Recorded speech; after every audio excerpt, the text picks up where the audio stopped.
سرکار نے جانے نہ دیا۔ الحمدللہ رب العالمین والصلاة والسلام علی سید المرسلین، اما بعد فاعوذ باللہ من الشیطان الرجیم، بسم اللہ الرحمن الرحیم۔ پڑھیے الصلاة والسلام علیک یا رسول اللہ وعلی آلک واصحابک یا حبیب اللہ، الصلاة والسلام علیک یا نبی اللہ وعلی آلک واصحابک یا نور اللہ۔ سرور کائنات صلی اللہ تعالی علیہ وسلم اپنے صحابہ کے ساتھ ایک غزوے میں شرکت کے لیے جا رہے تھے۔ راستے میں اعلان ہوا کہ کھانا وغیرہ کھا لیا جائے، اپنی ضروریات پوری کر لی جائیں، بریک دیا گیا۔ صحابہ کرام نے اپنے ٹفن باکس وغیرہ کھولے، اپنے توشہ دان کھولے، تو اب اس میں روٹی تو تھی سب کے پاس مگر سالن نہیں تھا۔ صحابہ کرام علیہ رضوان کا آپ صبر دیکھیں، جان دینے جا رہے ہیں، کسی پکنک پر نہیں جا رہے، لیکن صبر یہ ہے کہ روٹی ہے، سالن نہیں ہے۔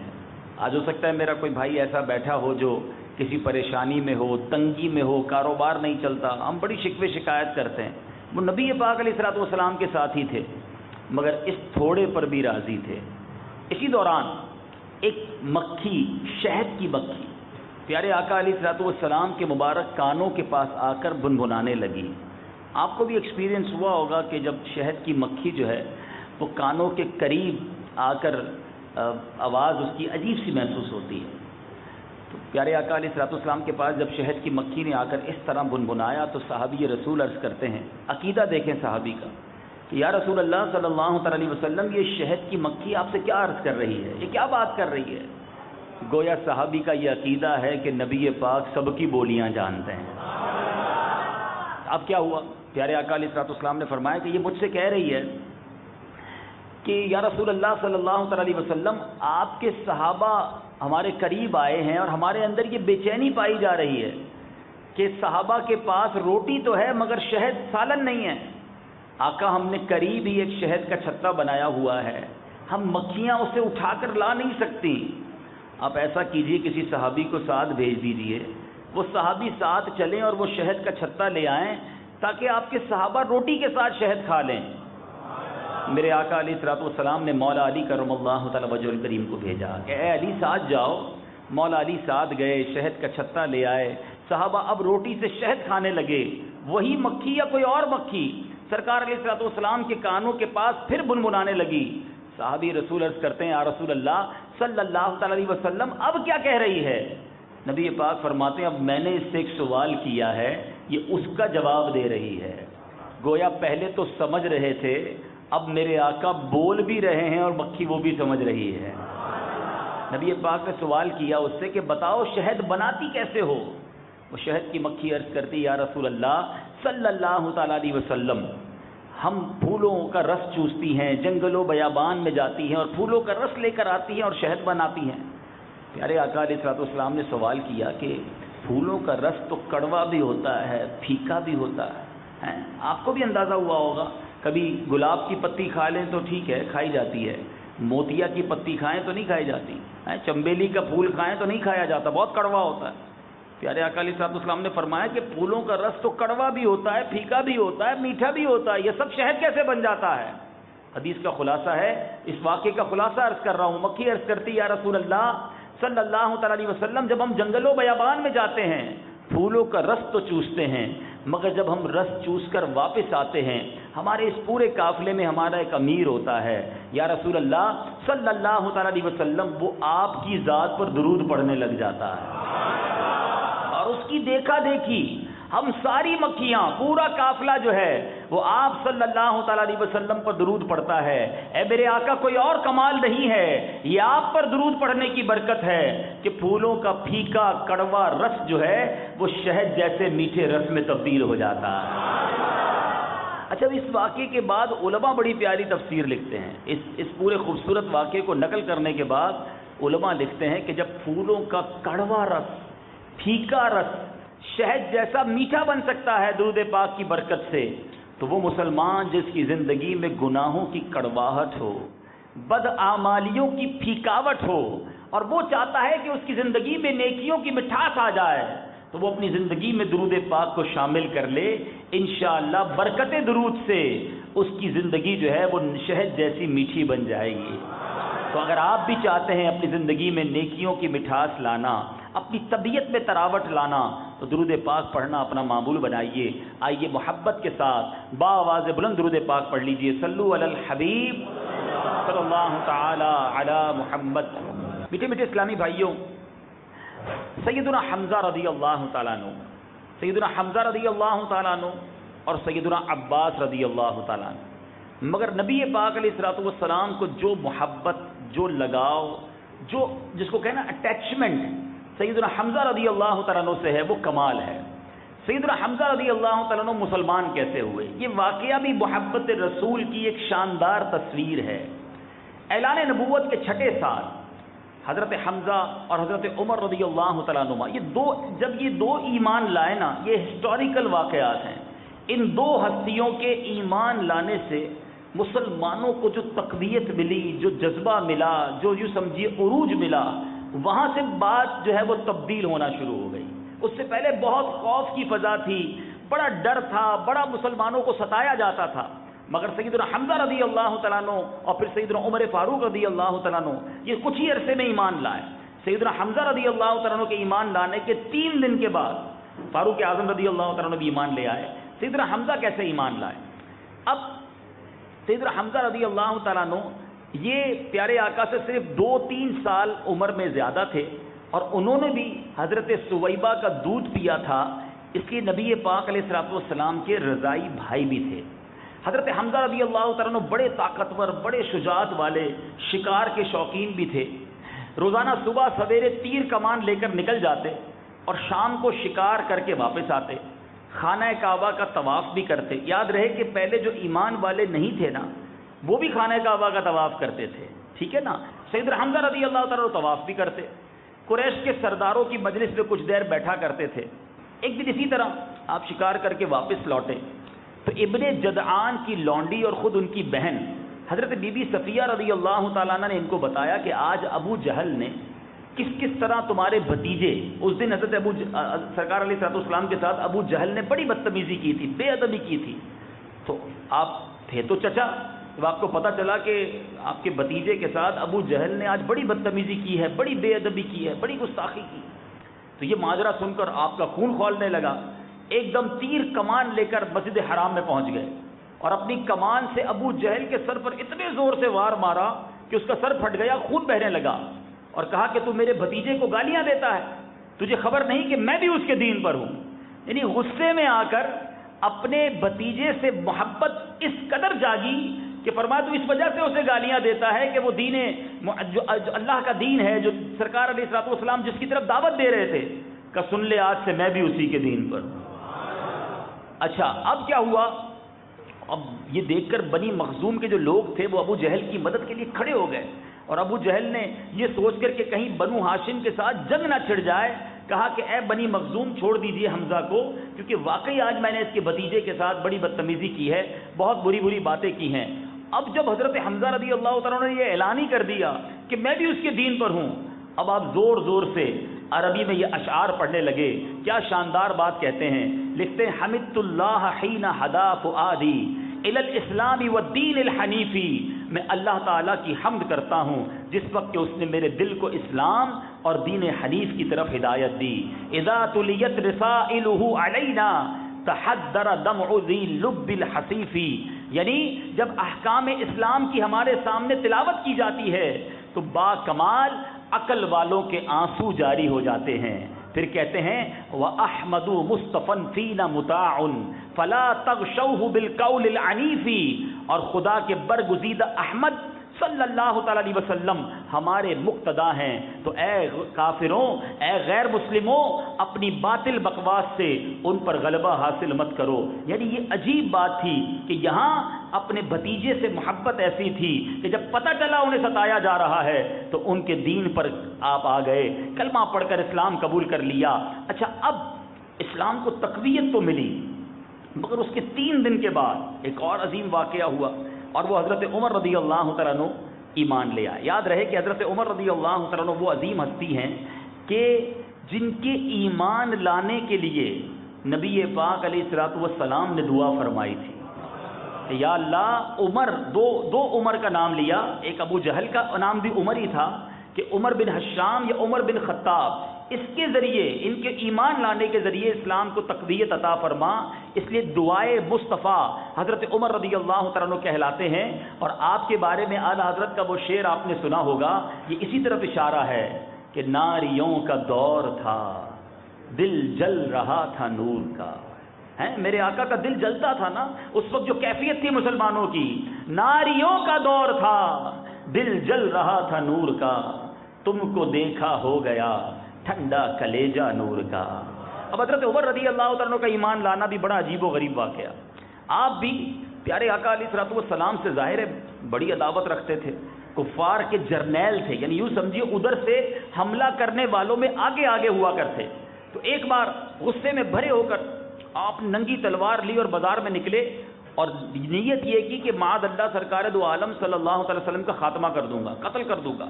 اب راستے میں حضرت نعیم بن عبداللہ قریشی رضی اللہ تعالیٰ عنہ سے ان کی ملاقات ہو گئی۔ یہ مسلمان ہو چکے تھے مگر حضرت عمر کو ابھی خبر نہیں دی تھی۔ یاد رہے کہ اب تک 39 مسلمان ہوئے تھے، 39 ہی مسلمان تھے ساری دنیا میں، اتنے تھوڑے ہی تھے، تو خوف بھی تھا، اپنا اسلام بھی سب کو نہیں بتاتے تھے۔ تو نعیم بن عبداللہ نے ان سے پوچھا کہ اے عمر، دوپہر کا وقت ہے، یہ ہاتھ میں ننگی تلوار رہی ہے، کہاں جا رہے ہو؟ کہنے لگے بس آج طے کر لیا ہے، یہ اسلام کا جو دعویٰ کرنے والے ہیں بانی اسلام، میں ان کو دنیا سے معاذ اللہ ان کا خاتمہ کر دوں گا۔ تو اب حضرت نعیم کیا کہتے ہیں کہ اے عمر، پہلے اپنے گھر کی تو خبر لو، تمہاری بہن فاطمہ جو ہیں اور تمہارے بہنوئی سعید جو ہیں وہ بھی مسلمان ہو گئے۔ کہ یہ کیسے ہو سکتا ہے؟ جو شخص سرکار دو عالم صلی اللہ تعالیٰ علیہ وسلم کو ان کے دین کی وجہ سے معاذ اللہ تکلیف پہنچانے نکلا ہو، جب اسے یہ پتا چلے کہ گھر میں اسلام آ گیا ہے، بڑے غصے کے عالم میں گھر میں پہنچے۔ جب گھر گئے تو بہن اور بہنوئی جو ہیں وہ قرآن پڑھ رہے تھے۔ اب حضرت عمر کی آواز سن کر سب ڈر کے چھپ گئے، قرآن کے اوراق ادھر ہی چھوڑ دیے اور خود چھپ گئے۔ اب دروازہ کھولا تو حضرت عمر چلا کر بولے کہ اے اپنی جان کی دشمن، کیا تو بھی مسلمان ہو گئی ہے؟ پھر اپنے بہنوئی سعید بن زید پر جھپٹے، ان کی داڑھی کو پکڑ کر زمین پر انہیں جناب پٹک دیا، سینے پر سوار ہو گئے اور خوب انہیں مارنا شروع کر دیا۔ حضرت فاطمہ انہیں بچانے کے لیے دوڑی تو حضرت عمر نے ایسا چانٹا اپنی بہن کے منہ پر مارا، غصے میں تھے کہ ان کے کانوں کے جھومر ٹوٹ گئے، خون سے چہرہ لہو لہان ہو گیا۔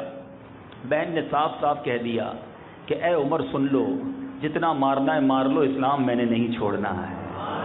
دل سے جس نبی کا کلمہ پڑا ہے، اب اس دل سے پیارے آقا علیہ الصلوۃ والسلام کے دین کی محبت کو نہیں نکال سکتے۔ اب جب حضرت عمر نے اپنی بہن کا یہ خون آلو چہرہ دیکھا، یہ عزم دیکھا کہ میرے سامنے تو بڑے بڑے بہادر کانپنے لگ جاتے ہیں، یہ عورت ہو کر، میری بہن ہو کر اسلام پر ایسی استقلال والی ہے، کہا اچھا ایک کام کرو، ابھی تھوڑی دیر پہلے جو تم کچھ پڑھ رہے تھے دکھاؤ وہ کیا ہے۔ تو اب جب بہن نے قرآن کے اوراق سامنے رکھے تو پہلے تو بہن نے کہا کہ تم قرآن کو ہاتھ نہیں لگا سکتے، پہلے جاؤ وضو کر کے آؤ۔ ایک طرف چہرہ لہو لہان ہے اور بھائی سے کہتے ہیں کہ تم وضو کر کے آؤ، پاک ہو کر آؤ۔ بہرحال پھر قرآن کے صفحات آگے رکھے گئے اور جب جس آیت پر حضرت عمر کی نظر پڑی، اب جب یہ قرآن پاک کی آیت حضرت عمر نے سنی، اس کا ترجمہ کیا ہے؟ ترجمہ کنز الایمان، اللہ کی پاکی بولتا ہے جو کچھ آسمانوں اور زمین میں ہے اور وہی عزت و حکمت والا ہے۔ اب جب یہ آیت حضرت عمر نے پڑھی، آپ کے دل پر ایک ایک لفظ تاثیر کا تیر بن کر پیوست ہوتا رہا، جسم کا ایک ایک بال لرزہ بر اندام ہو گیا، اور جب اس آیت پر پہنچے آمنوا باللہ ورسولہ تو بالکل ہی بے قابو ہو گئے اور بے اختیار کہنے لگے اشہد ان لا الہ الا اللہ واشہد ان محمدا عبدہ ورسولہ۔ اے میرے میٹھے اسلامی بھائیو، اب یہ وقت تھا کہ اب پیارے آقا علیہ الصلوۃ والسلام دار ارقم میں اس جگہ موجود تھے۔ اللہ تعالیٰ آپ کو اور مجھے بار بار مکے مدینے کی حاضری عطا فرمائے۔ جب صفا اور مروہ کے درمیان جائے نا تو دار ارقم کی ایک یاد ہے، جب صفا سے مروہ کی طرف ہم چلتے ہیں تو دائیں طرف علماء بتاتے ہیں کہ یہیں کہیں وہ دار ارقم تھا۔ یہ اسلام کی پہلی تربیت گاہ تھی، تھوڑے ہی مسلمان ہوتے تھے، چھپ کر نبی پاک علیہ الصلوۃ والسلام کے ساتھ بیٹھتے تھے اور میرے آقا انہیں اسلام کے احکام بتاتے۔ 39 تو مسلمان تھے۔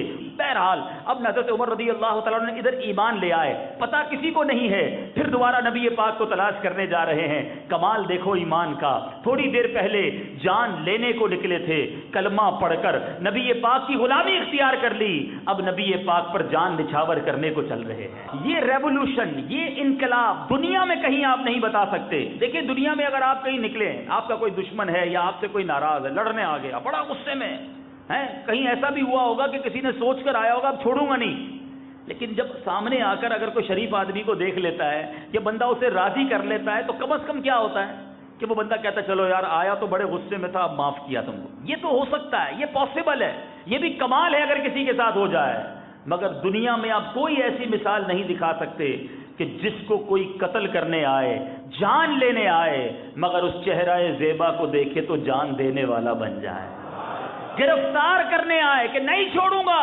گرفتار کر کے لے جاؤں گا، مگر اس جلوائے جانا کو دیکھے تو ان کے عشق میں خود ہی گرفتار ہو جائے۔ پہلے کہتا تھا چھوڑوں گا نہیں، بعد میں بھی کہتا ہے چھوڑوں گا نہیں، مگر پہلے جا چھوڑنے کی بات اور تھی، اور اب یہ کہتا ہے کہ در مصطفیٰ کو نہیں چھوڑوں گا۔ ایسے بہت سارے واقعات ہیں۔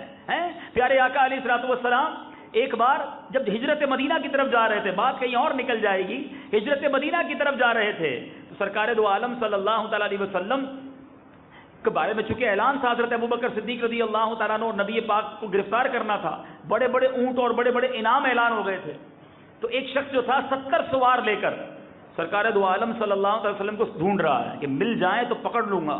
پیارے آقا علیہ الصلوۃ والسلام کی بارگاہ میں پہنچا، نبی پاک کا مبارک چہرہ دیکھا، کچھ کلام کیا، کہتا یا رسول اللہ صلی اللہ تعالیٰ علیہ وسلم پہلے تو یہ نیت کی تھی آپ کو مدینے پہنچنے نہیں دوں گا، اب نیت یہ ہے کہ آپ کو مدینے لے کر میں جاؤں گا، دیکھتا ہوں کون روکتا ہے۔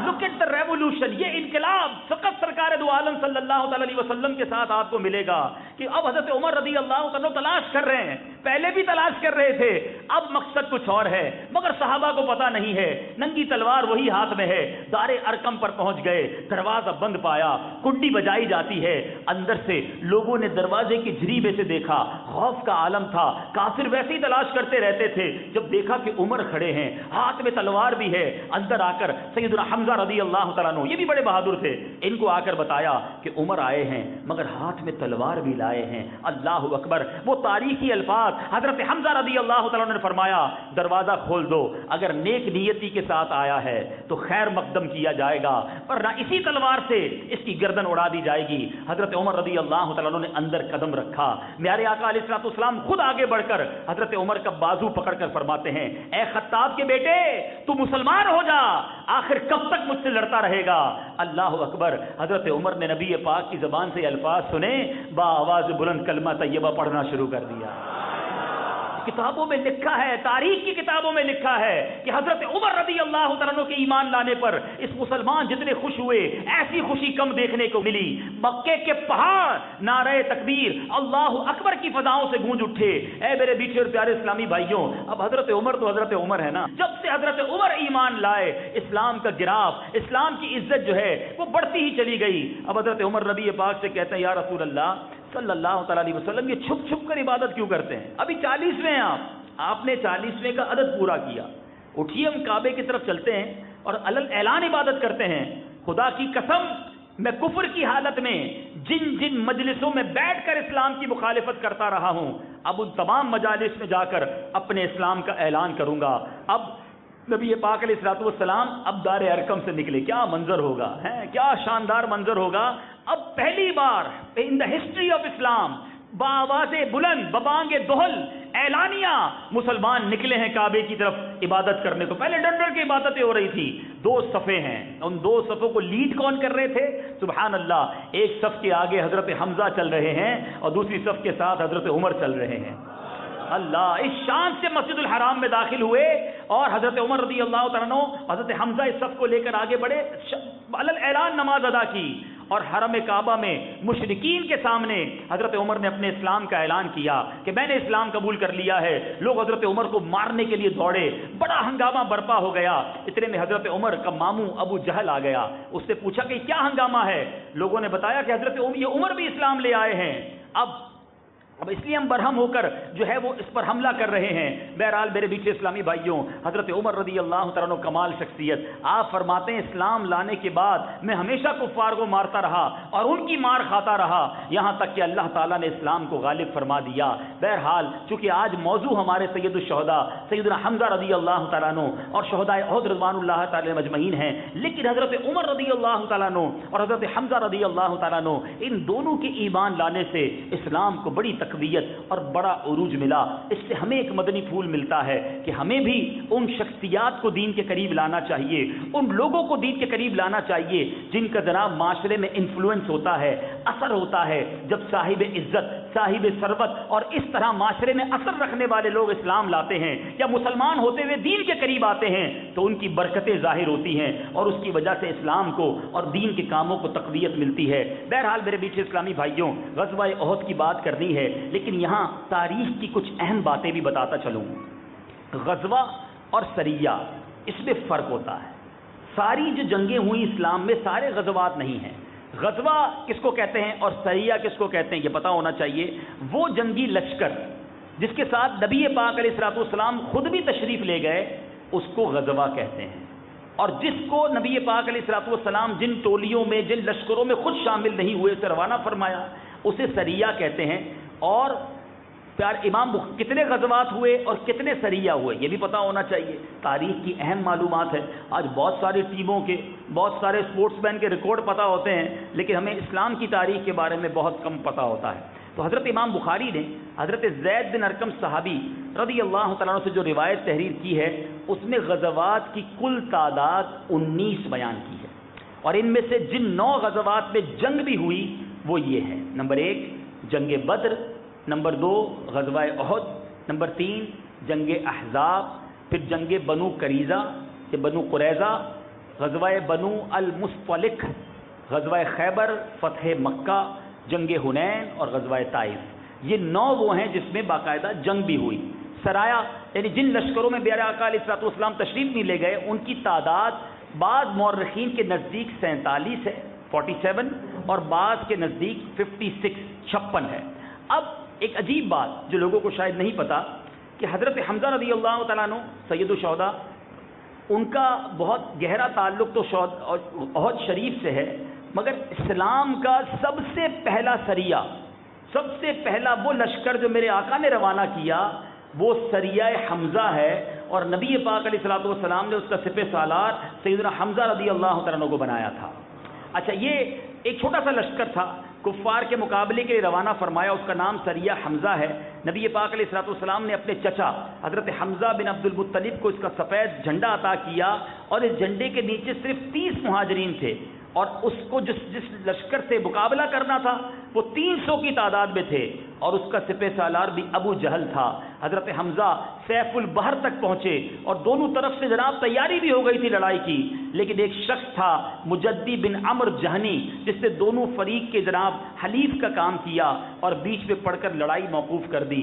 جنگ تو نہ ہوئی لیکن اس کی سپہ سالاری جو تھی وہ سیدنا حمزہ رضی اللہ تعالیٰ عنہ کو ملی۔ بہرحال اب آتے ہیں احد شریف۔ سبحان اللہ، ویسے ہی احد شریف کی کیا بات ہے کہ یہ ہجرت کا 3را سال تھا، ابھی مدینہ شریف مسلمان پہنچے تھے، گویا سکون کا سانس لیا تھا۔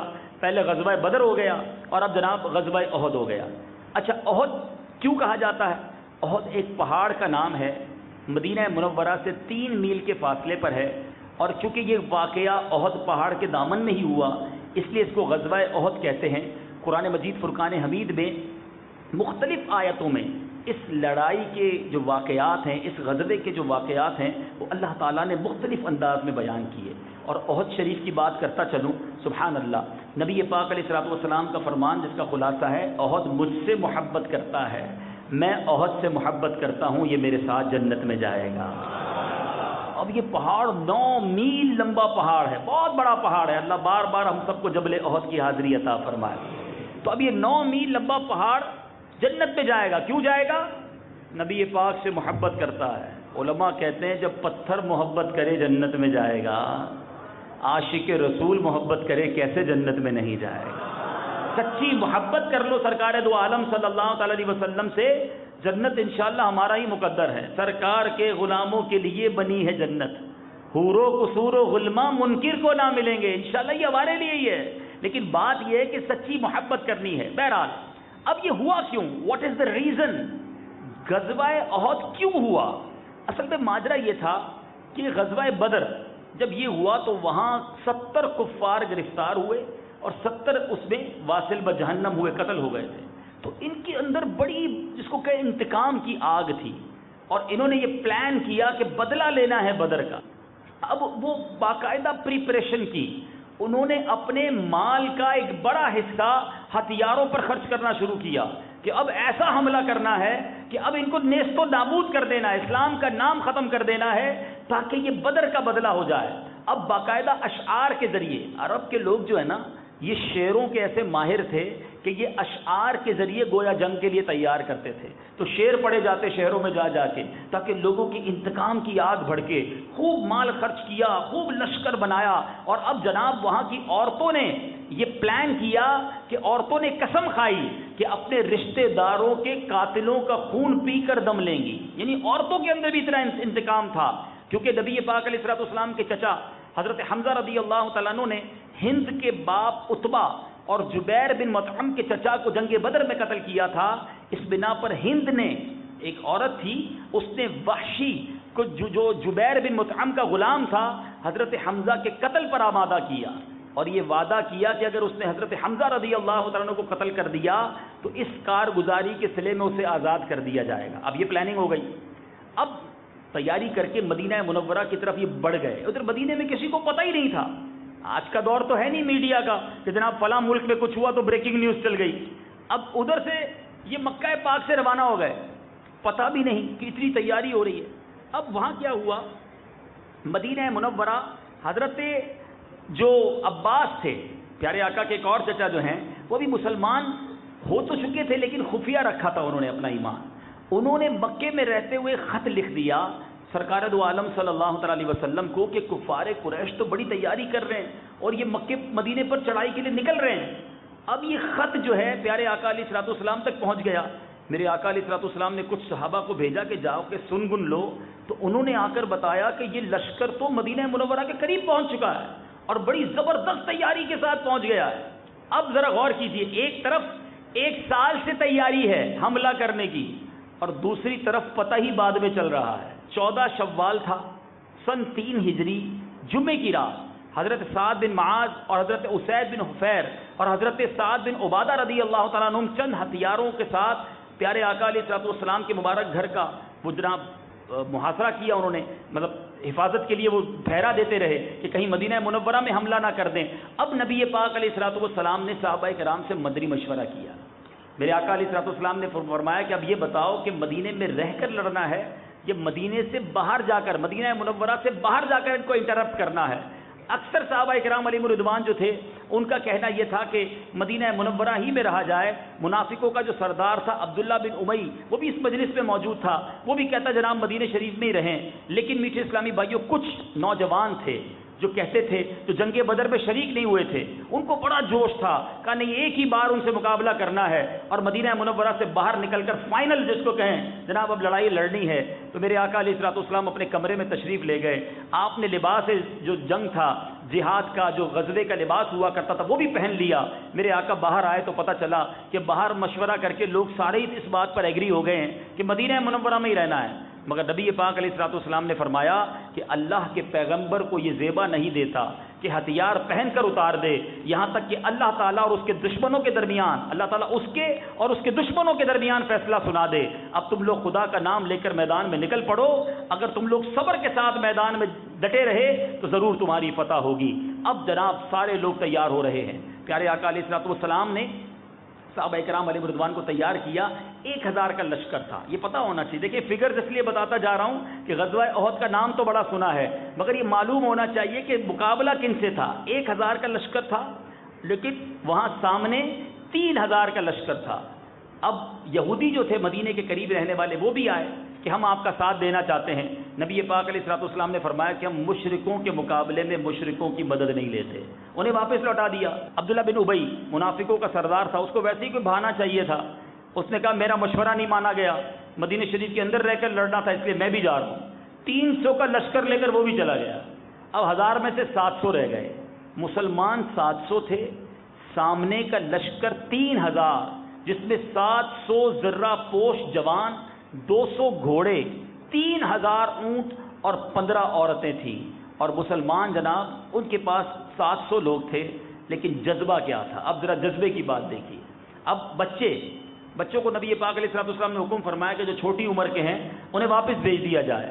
حضرت رافع بن خدیج رضی اللہ تعالیٰ عنہ, یعنی اسلامی تاریخ کا, یہ میرے بچے بیٹھے ہیں یہاں پر, نوجوان بیٹھے ہیں, یہ پتہ ہونا چاہیے کہ اسلامی تاریخ کا وہ غزوہ جس کو سنہرے حروف سے لکھا جائے, قربانی کی جو داستانیں احد کے میدان میں رقم کی گئی ہیں وہ دنیا میں کہیں آپ کو نظر نہیں آئیں گی. حضرت رافع بن خدیج کہتے ہیں میرے آقا نے ان سے فرمایا تم بہت چھوٹے, واپس چلے جاؤ.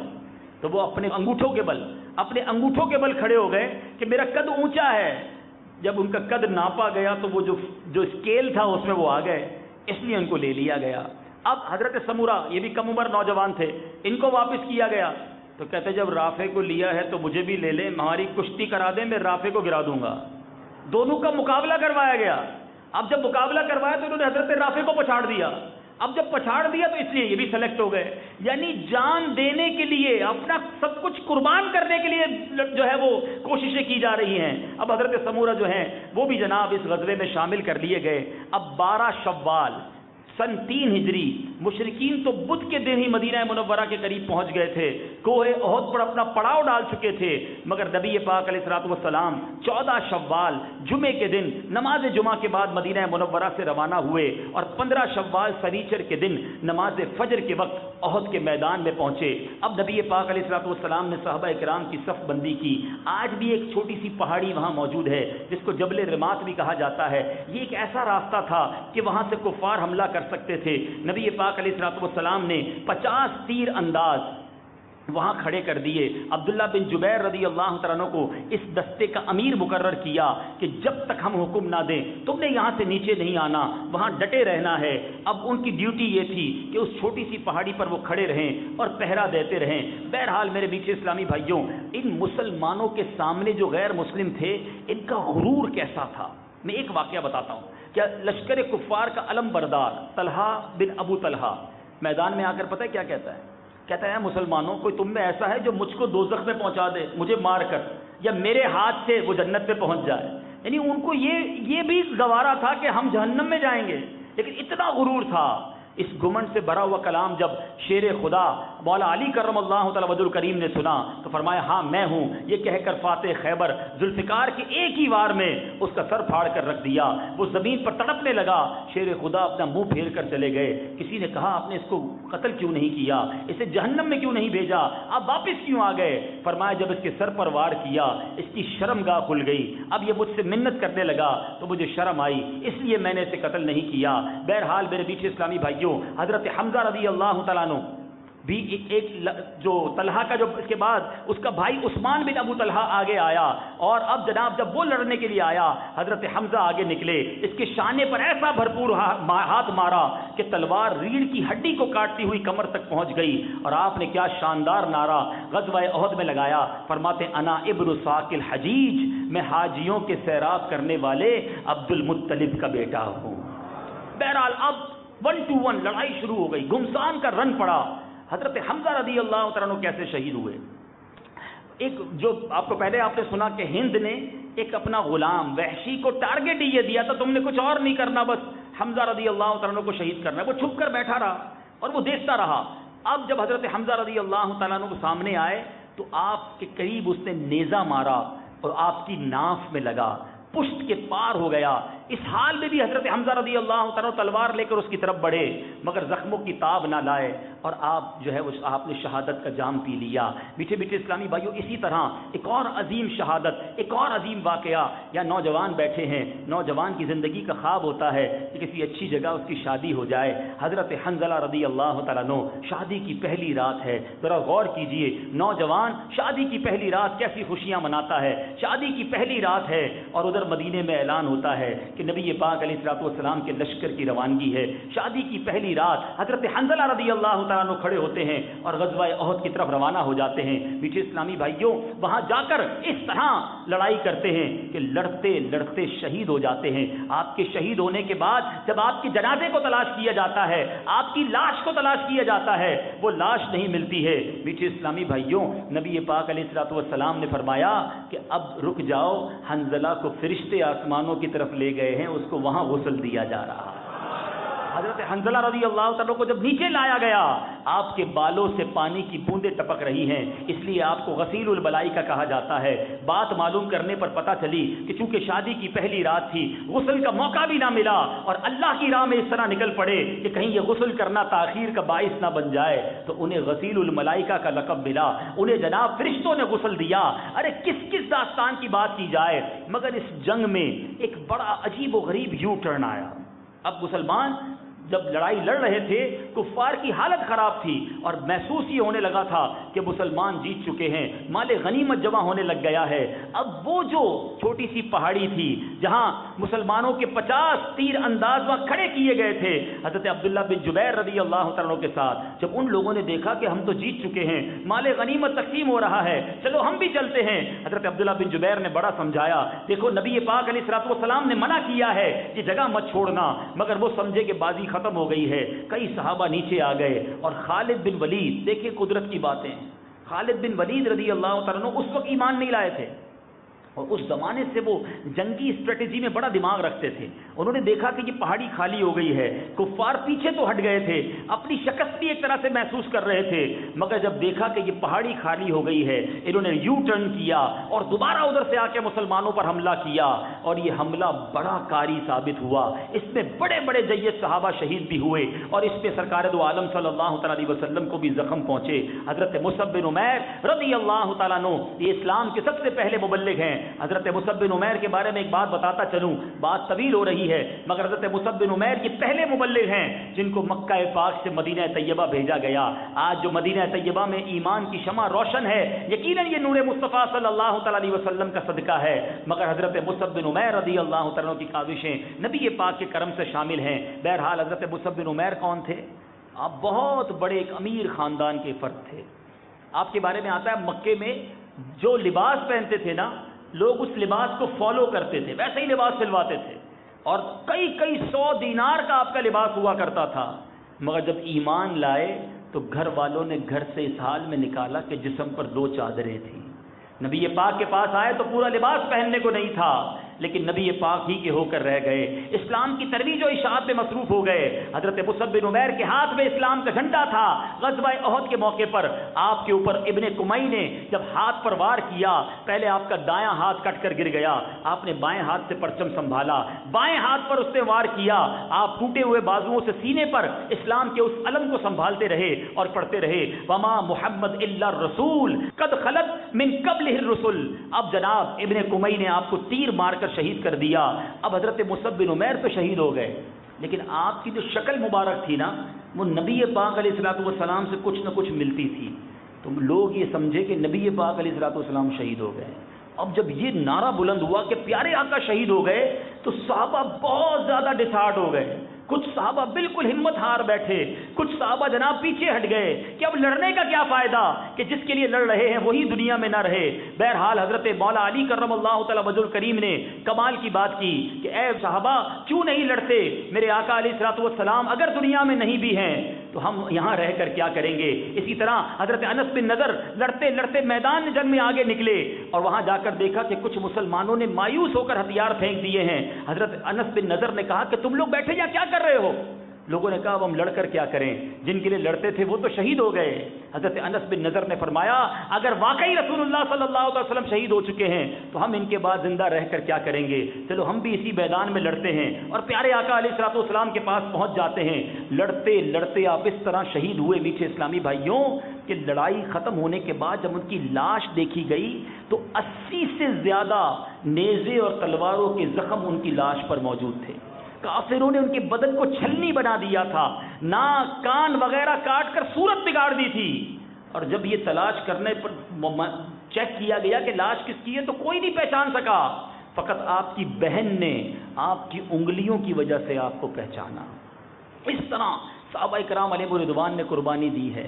بہرحال ایک صحابی نے دور سے نبی پاک علیہ الصلوۃ والسلام کو دیکھ لیا اور نعرہ لگایا کہ میرے آقا موجود ہیں۔ صحابہ میں پھر ہمت آئی۔ اب نبی پاک علیہ الصلوۃ والسلام پر جب کافروں نے دیکھا کہ یہ موجود ہیں، اب سارے کافر مل کر ٹوٹ پڑے۔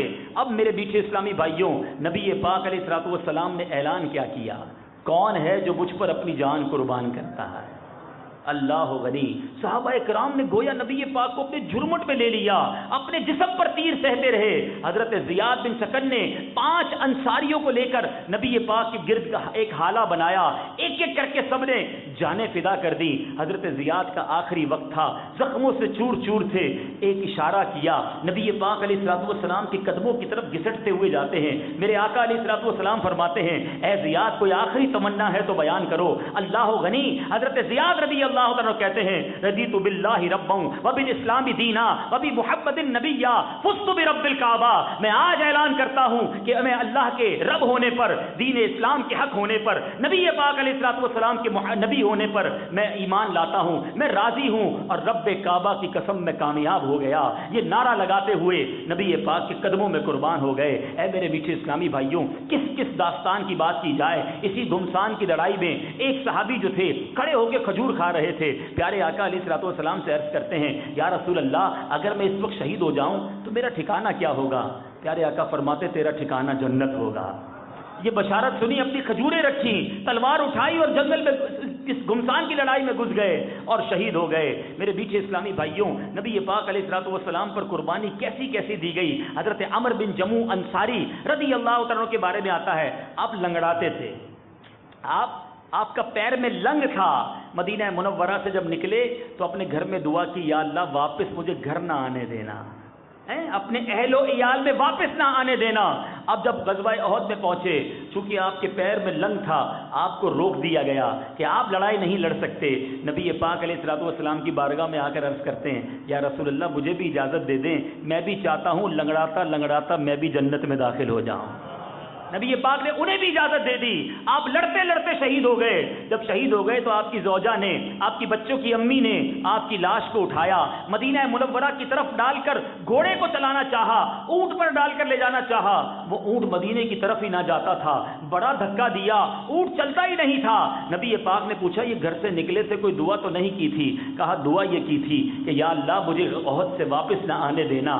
اے پیارے آقا فرماتے، یہی وجہ ہے ان کی لاش واپس نہیں جا رہی، انہیں یہیں دفن کر دیا جائے۔ اے میرے میٹھے اسلامی بھائیوں، اس طرح یہ داستانیں رقم ہوئی ہیں۔ بہرحال اس غزوے میں میرے آقا بھی زخمی ہوئے، میرے آقا کے جسم اقدس سے بھی خون بہا، مگر صحابہ نے نبی پاک علیہ الصلوۃ والسلام کو کس طرح اپنے گھیرے میں لیے رکھا، کس طرح اپنی جانیں قربان کی۔ اے میرے میٹھے اسلامی بھائیوں، سرکار دو عالم صلی اللہ تعالی علیہ وسلم کی طرف جب کافروں کے تیر چل رہے تھے، اللہ غنی، یہ منظر دیکھ کر جانثار صحابہ نے کیا کیا کہ حضرت ابو دجانہ رضی اللہ تعالیٰ عنہ آپ کے لیے ڈھال بن گئے۔ چاروں طرف سے تلواریں برس رہی تھیں، اپنی پیٹھ پر وہ تلواروں کے وار رہتے رہے، یہاں تک کہ کوئی نیزہ میرے آقا علیہ الصلوۃ والسلام تک نہ پہنچنے دیا۔ حضرت طلحہ رضی اللہ عنہ کی جان اثاری کا عالم یہ تھا کہ وہ کفار کی تلواروں کے وار کو اپنے ہاتھ پر روکتے رہے، یہاں تک کہ ہاتھ کٹ کر شل ہو گیا، ان کے بدن پر 35 یا 39 زخم لگے۔ غرض جان اثار صحابہ نے ایسی مثالیں قائم کی کہ تاریخ عالم میں اس کی مثال نہیں ملتی۔ حضرت ابو طلحہ رضی اللہ تعالیٰ عنہ مشہور نشانہ باز تھے، آپ نے اتنے تیر چلائے کہ کئی کمانیں ٹوٹ گئیں۔ میرے میٹھے اسلامی بھائیوں، حضرت ابو طلحہ کے پیچھے نبی پاک موجود تھے۔ میرے آقا سے حضرت ابو طلحہ عرض کرتے ہیں، یا رسول اللہ پیچھے رہیں، کوئی تیر آئے تو مجھے لگ جائے، آپ کو تکلیف نہ پہنچے۔ میرے آقا اوپر آ کر دیکھتے کہ پوزیشن کیا ہے، کہتے یا رسول اللہ پھر نیچے ہو جائیں، کہیں کوئی تیر آپ کو نہ لگ جائے، اپنا سینہ آگے کر کے کھڑے رہے۔ اے میرے میٹھے پیارے اسلامی بھائیوں، حضرت قتادہ رضی اللہ تعالیٰ عنہ، اللہ غنی، ان کا ذکر نہ ہو تو عہد کی بات ہی پوری نہیں ہوتی ہے۔ آپ نے کیا کیا، نبی پاک کے چہرے کو بچانے کے لیے اپنا چہرہ آگے کر دیا۔ اب ایک تیر آیا اور حضرت قتادہ رضی اللہ عنہ کی آنکھ میں لگا، وہ آنکھ ہی باہر آ گئے۔ صحابہ کا عقیدہ دیکھو، آنکھ باہر نکلی، ڈاکٹر نہیں ڈھونڈتے، نبی پاک علیہ الصلوۃ والسلام سے عرض کرتے یا رسول اللہ آنکھ باہر آ گئی ہے۔ میرے آقا نے لعاب دہن لگایا، واپس وہ آنکھ واپس لگا دی، اور دعا کیا فرمائی، فرماتے یا اللہ قتادہ کی آنکھ بچا لے جس نے تیرے رسول کے چہرے کو بچایا ہے۔ مشہور یہ ہے کہ حضرت قتادہ رضی اللہ تعالیٰ عنہ کی وہ آنکھ جو تھی جو باہر آ کر واپس لگی ہے وہ پہلی آنکھ سے زیادہ روشن اور خوبصورت ہو گئی. کس داستان کی بات کی جائے, حضرت سعد بن ابی وقاص, ہائے ہائے ہائے, ان کی قسمت پر ہماری جانیں قربان. بڑے کمال کے تیر انداز تھے, بڑی جلدی جلدی تیر چلا رہے تھے. نبی پاک تیر دیتے جاتے. دیکھو صحابہ سے ایک جملہ تو آپ نے سنا ہوگا کہ یا رسول اللہ ہمارے ماں باپ آپ پر قربان ہیں, سنا ہے نا. حضرت سعد بن ابی وقاص کی قسمت دیکھو, میرے آقا تیر دیتے جاتے, فرماتے سعد تیر چلاؤ, میرے ماں باپ تجھ پر قربان. اللہ وحی, کیا صحابہ نے قسمت پائی. بہرحال میٹھے اور پیارے اسلامی بھائیوں, یہ سارا جبر جاری تھا, مگر زبان مصطفیٰ پر کیا جاری تھا. میرے آقا فرما رہے تھے, اس وقت بھی یہ دعا جاری تھی. میرے آقا خود بھی زخموں سے چور چور ہیں. رب اغفر قومی فإنہم لا یعلمون, اے اللہ میری قوم کو بخش دے, وہ مجھے نہیں جانتے. میٹھے میٹھے اسلامی بھائیوں, بہرحال ایک طرف تو یہ سب ہو رہا تھا, دوسری طرف جب حضرت حمزہ رضی اللہ تعالیٰ عنہ سید الشہداء, کیونکہ ہند نے یہ نیت کی تھی کہ حضرت حمزہ رضی اللہ تعالیٰ عنہ کے جگر کو چبائے گی, تو اس نے کیا کیا, بدلہ لینے کے لیے صحابہ کرام علیہ رضوان کی لاشوں کے کئی ٹکڑے کیے گئے اور کان ناک وغیرہ کاٹ کر چہرے بگاڑ دیے گئے صحابہ کرام کے. ابو سفیان کی بیوی ہند نے بے دردی کا مظاہرہ کرتے ہوئے ان کے اعضاء کا ہار بنا کر گلے میں ڈالا, اور ہند نے حضرت حمزہ رضی اللہ عنہ کی مقدس لاش کو جناب جگر نکال کر اب چبانے کی کوشش کی, مگر وہ کھا تو نہ سکی, لیکن اسے اسی لیے ہند جگر خوار کہا جاتا ہے. لیکن میٹھے اسلامی بھائیوں, یہ بھی یاد رہے کہ ابو سفیان اور ہند نے جب فتح مکہ ہوا سن 8 ہجری میں, تو اس دن اسلام قبول کر لیا. اور اسلام کیسا عظیم مذہب ہے کہ اب ہمیں یہ کہا جاتا ہے کہ ہند کے بارے میں, ابو سفیان کے بارے میں کچھ برا نہ کہا جائے, کیونکہ یہ ایمان لے آئے اور ایمان لانے کے بعد یہ صحابی کے مرتبے تک پہنچ گئے ہیں. نبی پاک علیہ الصلوۃ والسلام نے بھی انہیں معاف فرما دیا. جب یہ ایمان لائے نا تو نبی پاک علیہ الصلوۃ والسلام نے معاف تو فرما دیا, مگر پھر بھی بدلہ نہ لیا, پھر بھی معاف کر دیا. آج ان اسلامی بھائیوں سے میرا سوال ہے, ان مدنی چینل کے ناظرین سے سوال ہے, جو چھوٹی چھوٹی باتیں یاد رکھ کے معاف نہیں کرتے. میرے آقا نے اپنے چچا جس سے بڑا پیار فرماتے تھے, ان کے جگر چبانے والوں کو معاف کر دیا, جسم کے ٹکڑے کرنے والوں کو معاف کر دیا. آج ہم چھوٹی چھوٹی باتیں یاد کر کے کہتے ہیں میں معاف نہیں کروں گا, میں ملاقات نہیں کروں گا, ارے میں نہیں چھوڑوں گا. نہیں میرے میٹھے اسلامی بھائیوں, سلام اس پر کہ جس نے گالیاں سن کر دعائیں دیں, سلام اس پر کہ جس نے خون کے پیاسوں کو کبائیں دیں.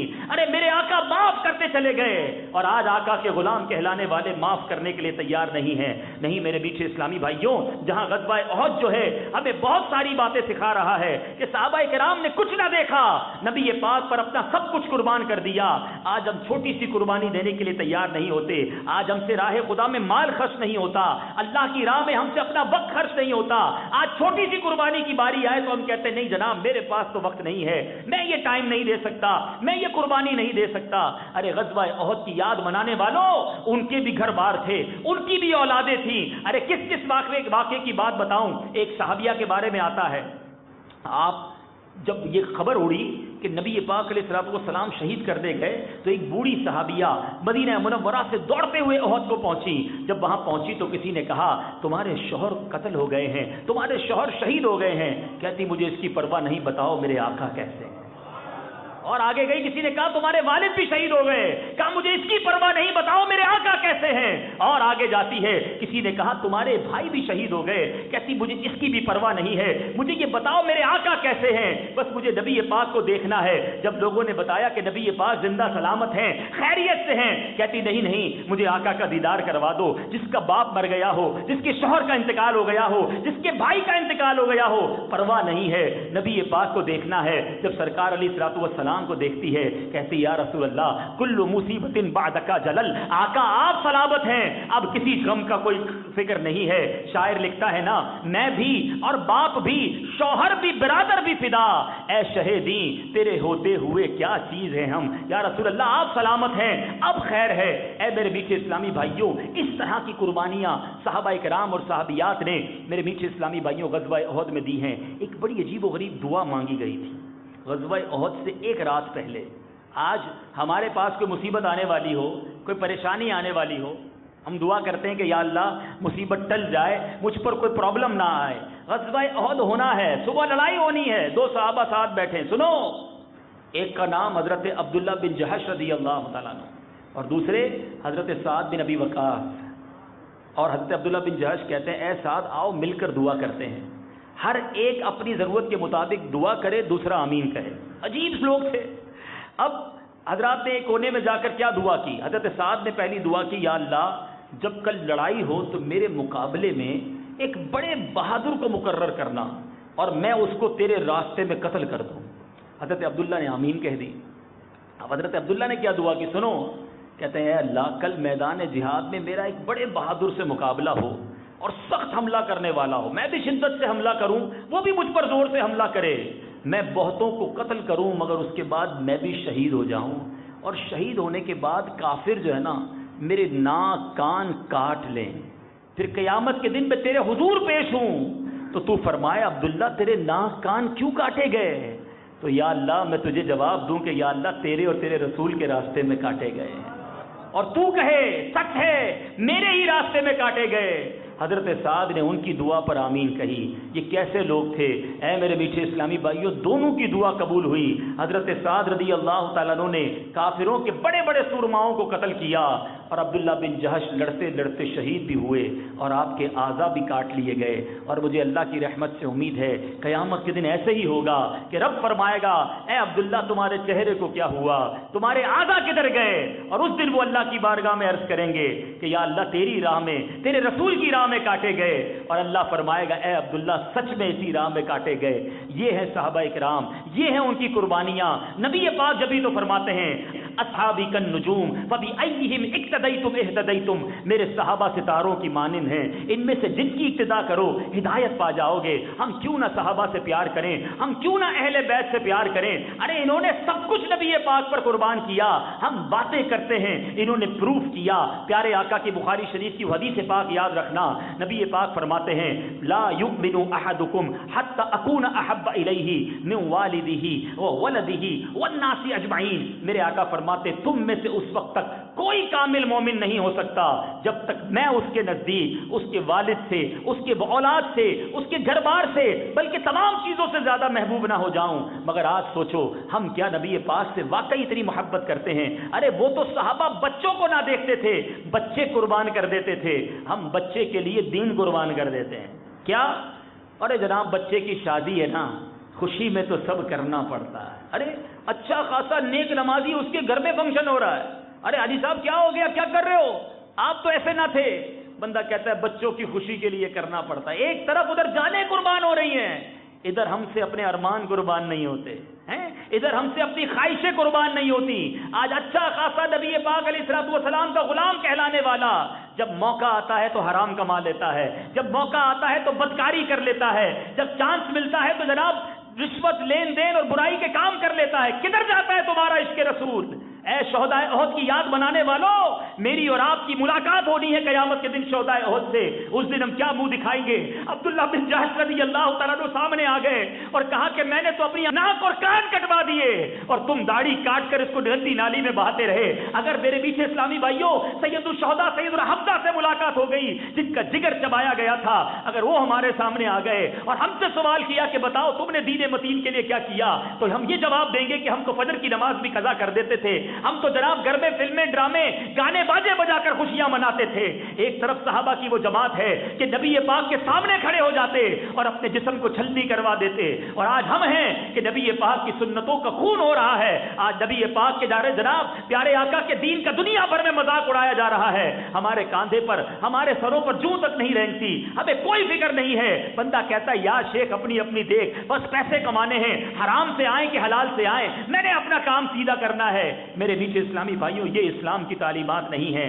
آؤ شہدائے احد کی وہ مزارات ہمیں پکار رہے ہیں کہ ہم بھی نبی پاک کے دین کی خدمت کے لیے کھڑے ہو جائیں، ہم بھی سنتوں کی خدمت کے لیے اپنا وقت دیں. ارے شہدائے احد رضوان اللہ تعالی علیہ مجمعین سے میرے آقا کو پیار کتنا تھا. نیچے اسلامی بھائیوں میرے آقا احد شریف کے مزارات پر تشریف لے جایا کرتے.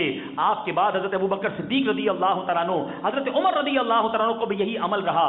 اللہ اکبر. میرے آقا علیہ الصلوۃ والسلام شہدائے احد کے دربار میں جا کر ایک بار فرمایا یا اللہ تیرا رسول گواہ ہے کہ اس جماعت نے تیری رضا کی طلب پہ جان دی ہے.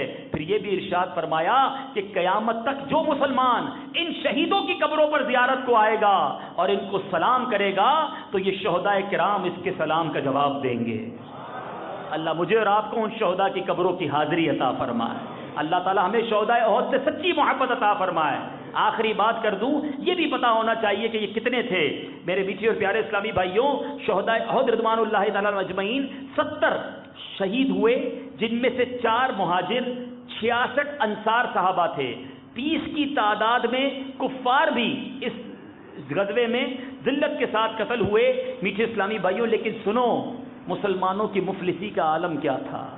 جب ان کی تدفین کا وقت آیا نا تو مسلمانوں کے لیے ان کے پاس 70 لوگوں کو دفنانے کے لیے کفن بھی نہیں تھا۔ حضرت مصعب بن عمیر رضی اللہ عنہ کا یہ حال تھا۔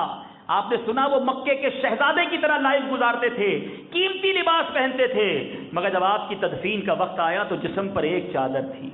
سر چھپایا جاتا تو پیر ننگا ہو جاتا، پیر چھپایا جاتا تو سر نہ ڈھپتا تھا۔